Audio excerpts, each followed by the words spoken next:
Like most people living in Ukraine, 2022 was an extraordinarily tough year for Kristina Katrakis and her family in Kyiv.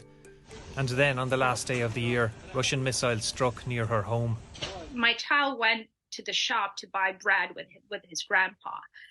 And so at that moment, as they left to buy bread, the missile hits right in front of our house.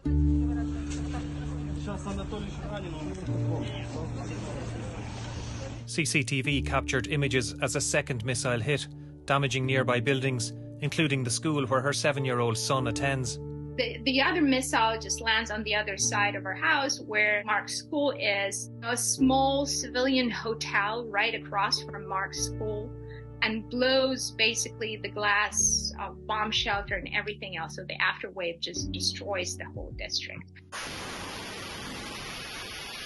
And then the panic and the anger was so overwhelming because I didn't know where my son is. I finally, he came.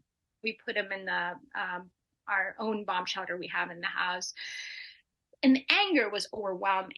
And I think I never felt such anger before.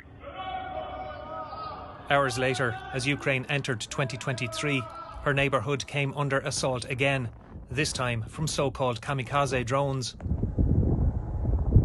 What was amazing is the spirit of the people, because at that moment, when the bastards started sending the drones, people started singing. They started singing Ukrainian anthem. I mean, all our neighbors.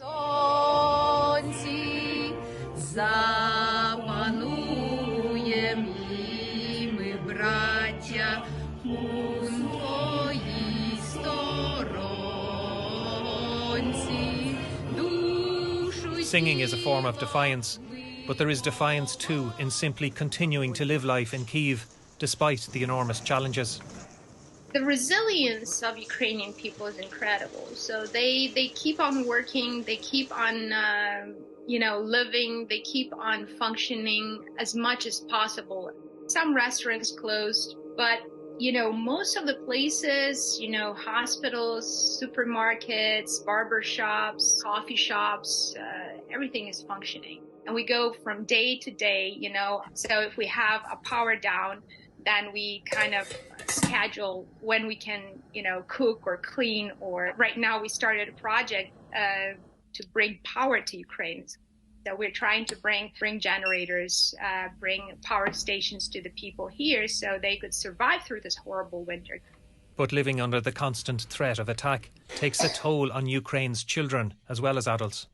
One of the things that I will never forgive Russians is they stole childhood from many, many children in Ukraine. Normal children's activities were totally taken away from them. And now kids, they value simple things like having light, like having water. Even as the Kremlin today offered a 36-hour ceasefire, Katrakis, who coordinates a group providing aid to people displaced by the war, expects an escalation as Russia seeks vengeance for the loss of scores of its soldiers in Ukraine's New Year's Day attack in Makivka.